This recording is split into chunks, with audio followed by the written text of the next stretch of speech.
Hi, everyone. It is me, Dr. Twine, again from New Beginnings FreshStart Counseling Group. And today we're going to extend our webinar series on calming your chaos, providing proven techniques that work to help an individual manage their stress and anxiety. We're going to dive in a little bit deeper as we walk through some aspects with regard to helping an individual to be able to manage that stress and anxiety. So today we are going to start off with Margaret. She is going to help us to provide greater understanding about stress and anxiety and how it really affects the mind. So she's going to take a deep dive into cognitive distortions. And you may recognize some of these within yourself. So as she walks you through it, just try to see if you can hear anything that you may have spoken to yourself, but I won't go any further because she is actually going to walk us through that herself. And then from there, we're going to segue to Sean, who will provide an activity that will also offer greater insight.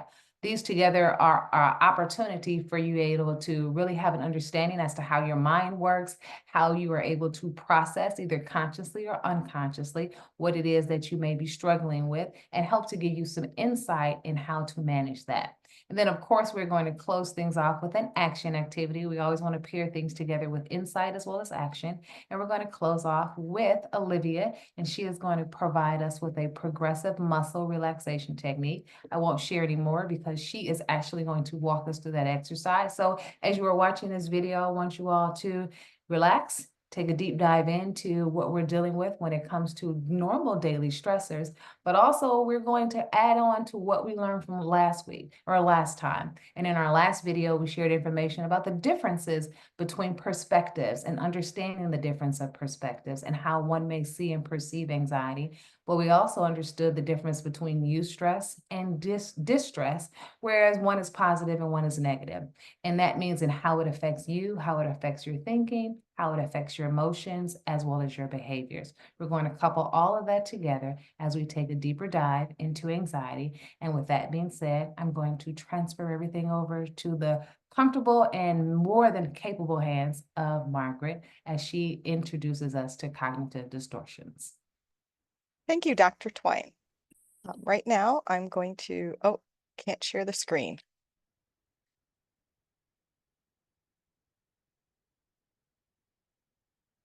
All right, right now I'm going to share our screen.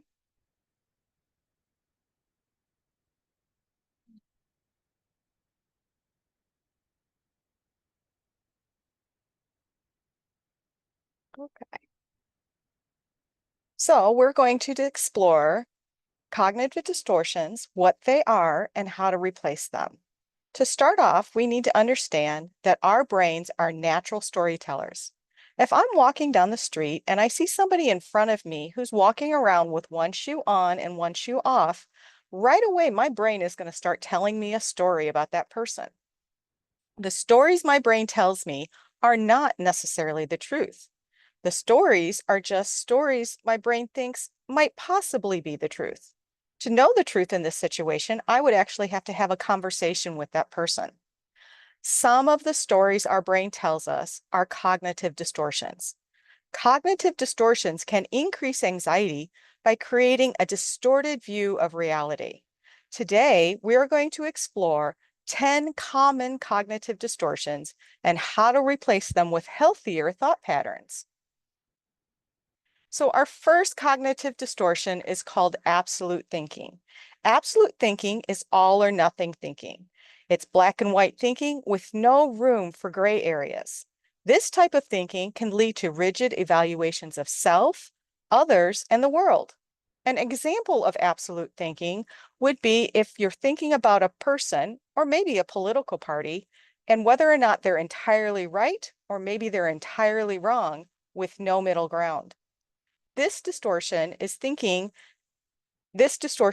thinks in a way that it overlooks any positive achievements if one believes a person or party is entirely wrong, or if the person or party is entirely right, it ignores character flaws or mistakes.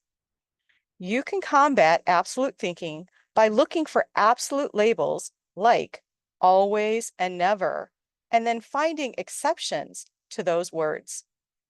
The second cognitive distortion is overgeneralization. Overgeneralization is making broad judgment statements based on a single event or limited exposure. An example of overgeneralization would be all members of party X are blank. The distortion is that overgeneralization ignores diversity of beliefs, personalities, and motivations. To combat overgeneralization, use the word some instead of all, or replace absolute terms like always or never with some or sometimes. This can help you acknowledge diversity. The third cognitive cognitive distortion is mental filtering. Mental filtering is when you dwell on the negative or ignore the positive. An example of mental filtering is when you only think about mistakes a person has made, like a political figure. This is a distortion because you're ignoring any positive contributions that person has made. A selective focus on the negative gives a skewed perspective about a person. You can combat mental filtering by noticing when you're focusing on the negative. Instead, look for the positive. Reduce time spent in negative media or in toxic environments that reinforce mental filtering. Our fourth cognitive distortion is disregarding the positives. This is insisting yours or someone else's accomplishments or positive qualities do not count. This is different from mental filtering, is you're not just ignoring the positives, you are actually dismissing them. An example of this is when a political party you do not support comes up with a positive solution to a current societal problem, and you dismiss it because you don't like that political party. The distortion is the focus is on the negative of the person rather than acknowledging the positives of the person. To combat disregarding the positives, you work on being aware when you're dismissing positive aspects in favor of negative ones.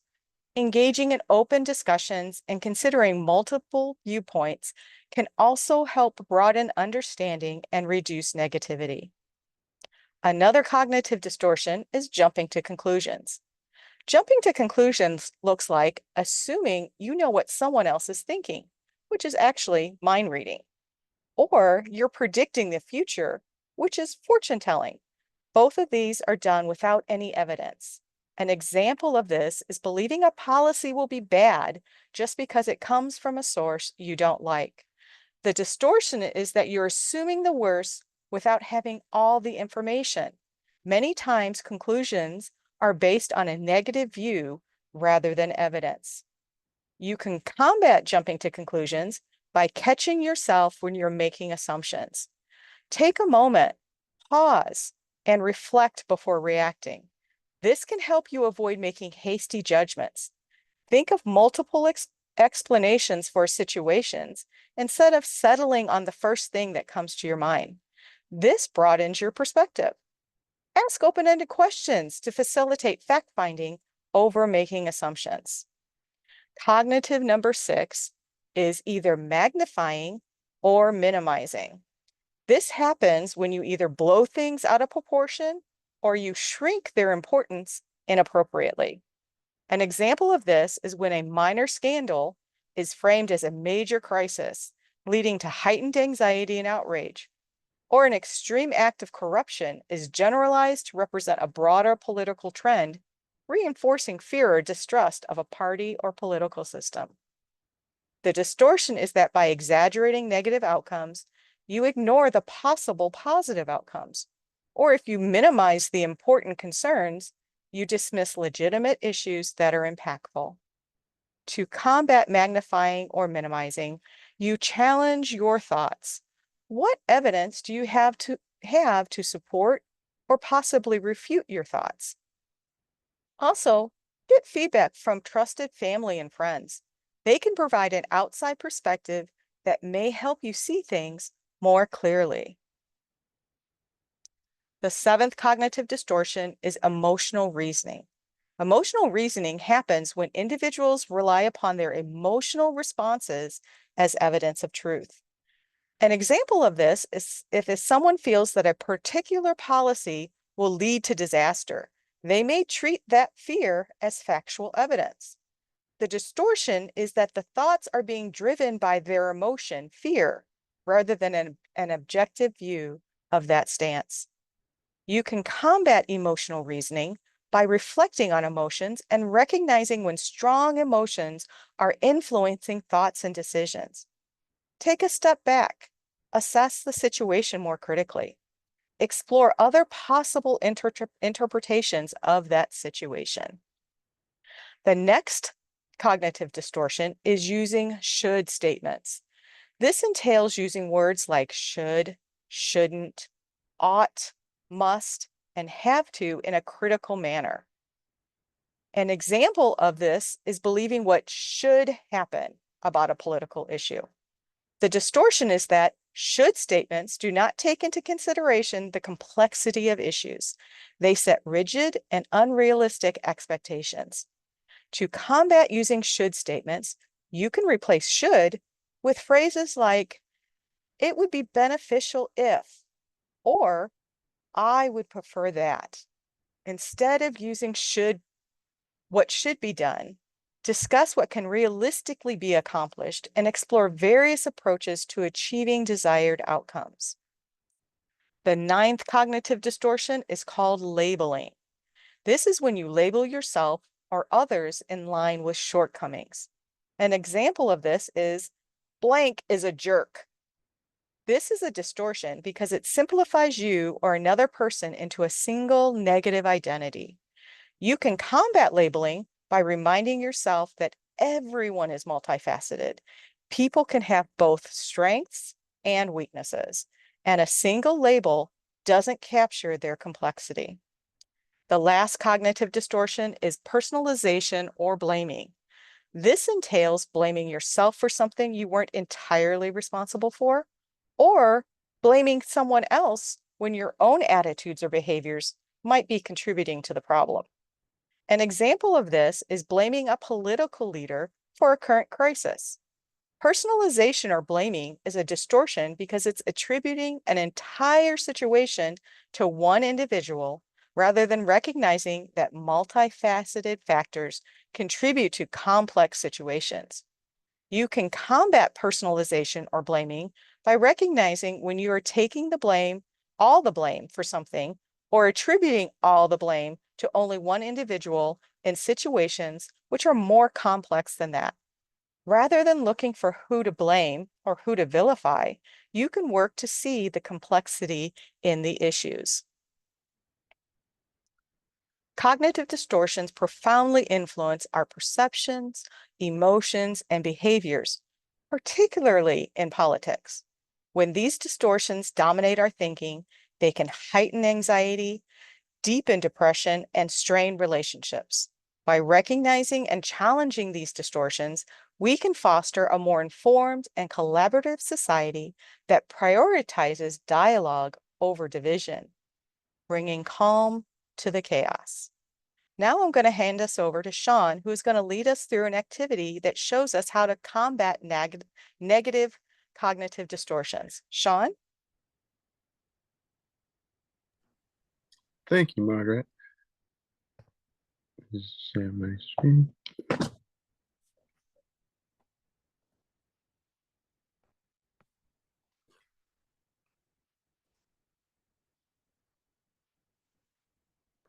Hi. Hello, my name is Sean. So, as Margaret said, I will be going today over an activity called Challenge Anxious Thoughts, a worksheet to help us identify anxious thoughts and reframe them to reduce their intensity. So, behind me on the screen, if you guys can see me, I'm not too sure, is, as Margaret mentioned, some of those cognitive distortions that she gave us some combat tools to also fight against with as well too. So those are the distortions that are going to be used within the worksheet. So everyone participated. If you are at home, feel free to follow along at home. And if you guys, Dr. Twine, Margaret, and Olivia want to follow along with the worksheet that you guys were sent out prior to this as well too, and start working on that as well. So just with that, with the worksheet, by working through, you'll see later on these slides, we'll work through step by step. We can avoid being emotionally hijacked by anxiety and respond in healthier ways. So as Margaret said, the anxious thoughts trigger negative emotion. So kind of over there in the corner, a lot of people think that the situation that happens or event that occurs directly affects emotion and feelings. However, it's the thoughts and internal dialogue that we are having with ourselves, these cognitive distortions, that are actually having the emotional effects with our behaviors. So just those. And then so this is the worksheet that we are working with today. We are found it on mindmypeelings.com. There are many worksheets out there that are to challenge worries and anxious thoughts. Feel free to use this one or also do your own research with that. So some some key things for the first start of this worksheet is to pause for a moment. Last webinar, we did have a session where we had the breathing technique, so this may come in handy to help get yourself grounded for that. This is just nice before you start doing the worksheet, just to have yourself get back into that normal state, just because the awareness when you have experienced excessive worrying or anxious, can make your thought process, as we have been talking about, kind of out of the ordinary, in reality, out of touch with reality.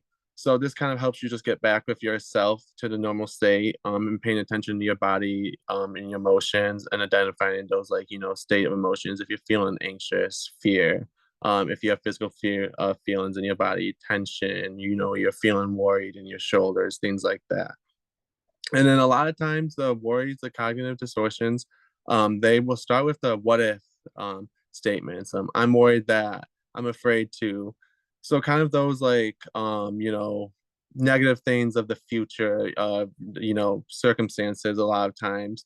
And then for number 3, that's why I also wanted to put in there just, you identified the cognitive distortions, because Margaret mentioned a lot of different ways to kind of deflect against those, which we'll do with number 4, where we're going to challenge those anxious thoughts.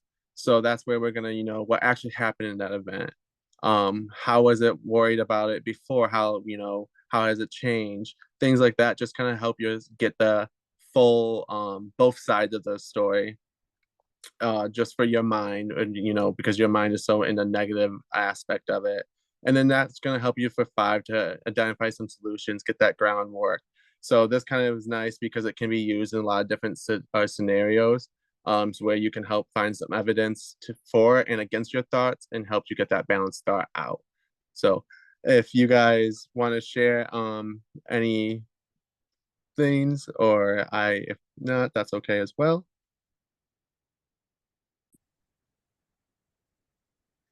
So a big reason that, this may come in handy, especially this time of the year, is because of the election anxiety that is coming around. Many people experience heightened anxiety during election seasons. It is useful. This is useful outside of election seasons as well too, before or after, either or, during especially. But it's, worrying about the future, the impact of the policies, disagreements with family, friends, things like that going around the holidays. So this help worksheet can be really helpful in acknowledging the challenges, the worries, and anxious thoughts that you may be feeling, because it is very easy to get caught into those what ifs. I know I catch myself many times, saying, "Oh, what if I know Margaret and I were having a conversation before, like, what if I don't graduate? What if I fail this test? Things like that. But then we found ourselves, getting that grounding back to ourselves, getting that balanced thoughts.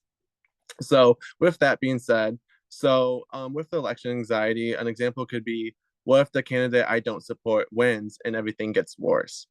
So you could find this type of thought being known as catastrophizing, which Margaret talked about, being involved expecting the worst possible outcomes of the situation without having any evidence support it.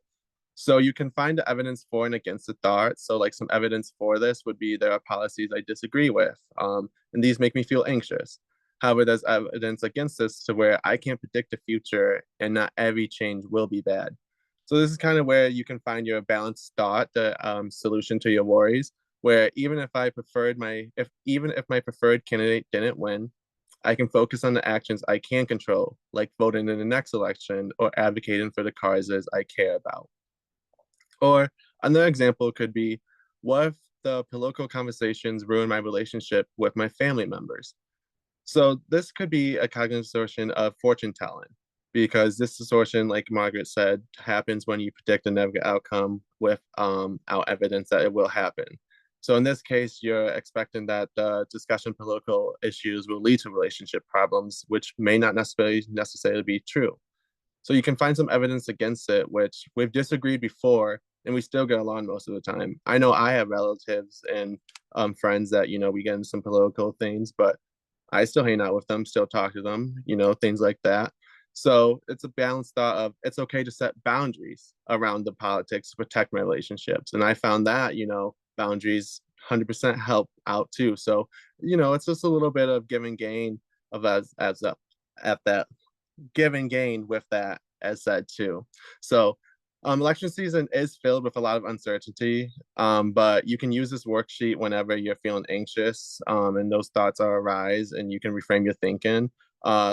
The goal isn't to suppress the anxious thoughts, but it's to put them in the perspective that they don't take over. So this is like how I said it can be used for other scenarios, like Margaret and I said. Had that conversation about not graduating. What if this happens? Things like that.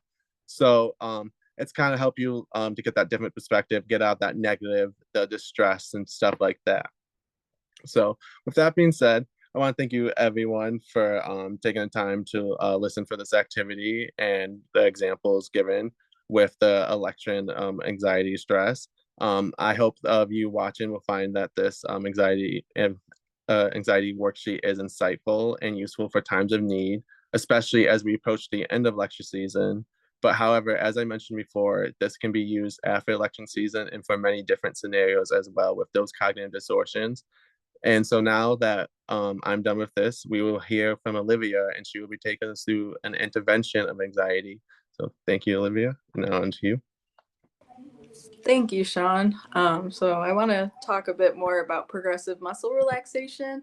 It's something that we can use just kind of when we're feeling enhanced stress, when we're kind of trying to deal with all of our emotions. It is something that you could do while you're sitting, when you're laying down. It might be a bit longer than the one that we did last week as far as being able to do it quickly in public sometimes. It has to do with relaxing and tensing muscles. First, I just want everyone to kind of check in internally with themselves, just kind of see where you feel tension in your body, see if you feel heavy anywhere. You can kind of lift your arms around, lift your legs if you need to. Another thing that might be nice while doing this technique is keeping your eyes closed, just so you can kind of stay in the moment with what body part you're resonating with. You can start with this technique from feet to head. You can start from head to toe. Just the basis of it would be moving in a general direction, up or down. So we're gonna start at our toes, just kind of feeling our feet. You can squeeze them. We're gonna squeeze them for 5 seconds. 1, 2, 3, 4, 5. And then you can kind of let them relax and move around for 10, 20 seconds. And then you can kind of move into your legs, looking at your calves or your thighs, and you can tense those muscles if you can and hold them tensed. And if you're just squeezing your legs or kind of tensing those muscles, you can count 1, 2, 3, 4, 5, and then you can relax them. You can count while you're relaxing as well, just letting them move.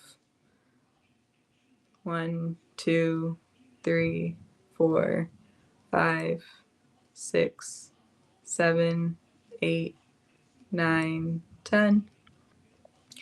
And then you can move to your stomach and try to tense your stomach a bit, make the muscle tighter. You can count to 5.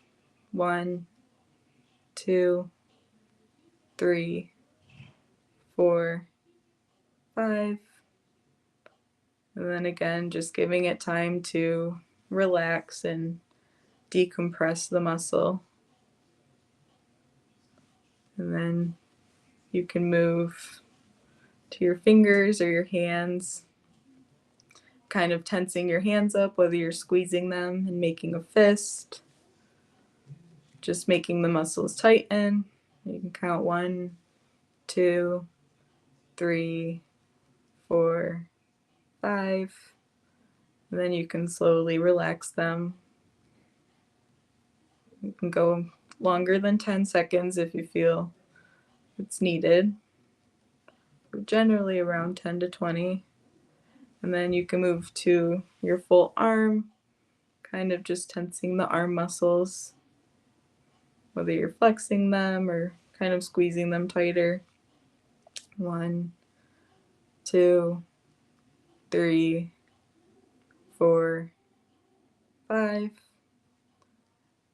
And then again, letting those muscles relax in place, letting them loosen a bit. And then you can move to your shoulders if you can, kind of tighten up or hunch up your shoulders. Feel the muscles getting tighter.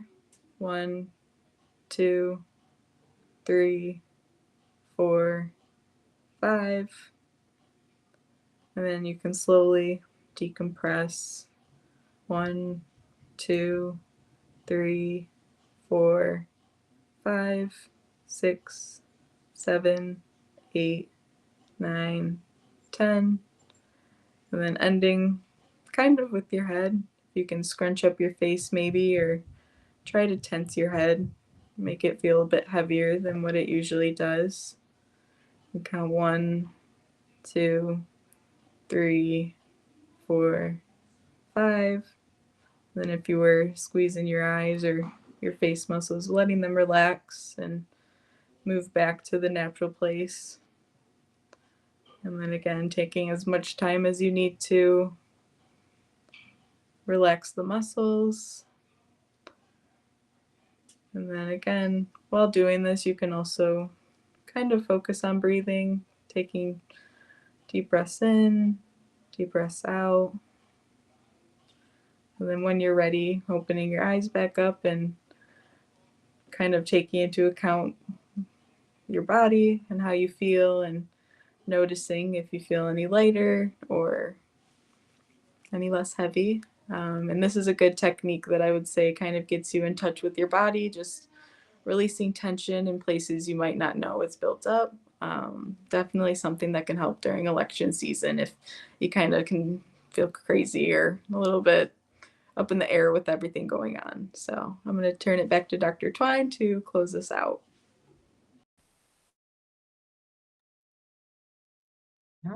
Okay, that was wonderful. I know I feel a little bit more relaxed, so that worked for me. I hope it was an opportunity for you all to relax. As you were able to witness in this webinar, we went a little bit deeper this week with helping you to understand how our mind works when we start to have what we identify in our counseling world as stinking thinking. And it just doesn't mean, there's poor thinking on our behalf. It means that somewhere just things got a little bit distorted. And as a result, we're able to identify those distortions to help us to recognize when something is correct and healthy and when something is not so healthy. So hopefully you have a greater understanding as to the cognitive distortions, possibly have seen yourself. And now you also have an alternative thought in order to correct some of those stinking thinkings that may take place. Hopefully this can be a help for you or to someone you know. And then as always, we want to always end with something that gives you an opportunity to be able to practice it on the outside, not just on the inside with gaining psychoeducation or information.